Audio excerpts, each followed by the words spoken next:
Virtual sessions. Some advice for phone and video conferences. Many of us are sitting in a home office setting these days, remote from our co-workers and teams, and phone and video conferences become more and more important. But what is it that makes a good phone or video conference? This short video will outline some of the things you can do to make it a good experience for all participants. First of all, decide on somebody who is leading the meeting. Often it is the person who called in the meeting who is taking that role. It is crucial that somebody takes the responsibility and guides through the meeting. The meeting leader will initiate an introduction round so that everybody knows who is on the call.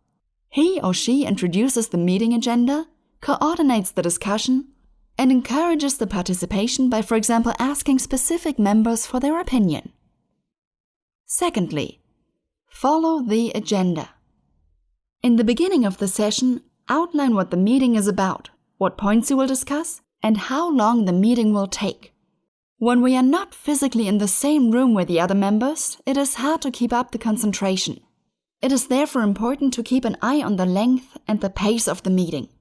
It is recommended to hold shorter meetings and take a short pause after each block on the agenda to ask if everybody is still on board or if there are any questions. The way you speak gives away your mood. In order to create a positive atmosphere during the phone meeting, smile. Even though the others can't see it, they will be able to hear it. Some people are very sensitive to noises, like breathing through your nose or smacking when you open your mouth. When you're close to a microphone, these noises get intensified. Therefore, make sure to breathe through your mouth and drink plenty of water before your meeting to avoid those noises. And also be aware not to clear your throat while the others are on the line. Also, your body posture has an effect on your breathing and thus on your speaking. Even though no one can see you, make sure you sit in an upright body position for better resonance in your chest and more air volume in your lungs. It will make you sound better. Next point, articulation. Especially when we can't see each other, we have only one channel of communication: what we hear. A good articulation is therefore absolutely important. Remember therefore to speak more clearly. One very effective exercise you can make right before your call is this one. Put 2 knuckles, preferably of your index and your middle finger, in your mouth and read out a passage from the newspapers. Do that for 2 minutes and as clearly as you can. The muscles in your mouth and your tongue will remember the extra effort. When you then speak normally again, you will automatically speak much clearer. For video calls, there are also a few things you should be aware of. Number 1, camera angle.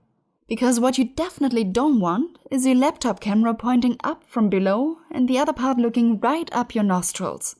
It could be a good idea to lift your laptop by, for example, putting it on top of a pile of books until the camera is straight. Number 2, good light conditions.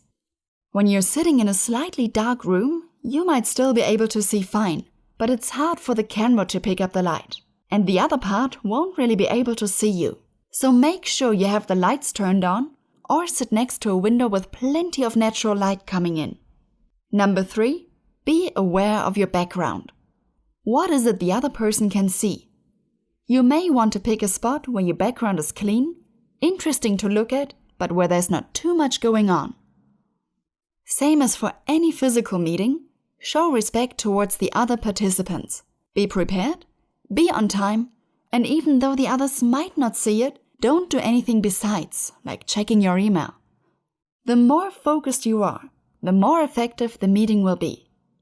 It is also a good idea to keep a short protocol of the meeting with the most important outcomes and send it to your team right after, so that none of your ideas get lost. And last but not least, ask yourself before you call in a meeting, physical or virtual, if it is really necessary and if it is relevant for all the participants.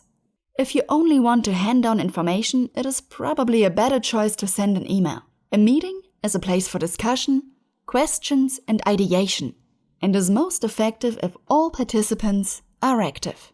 Thanks for watching, and I wish you all some productive virtual sessions.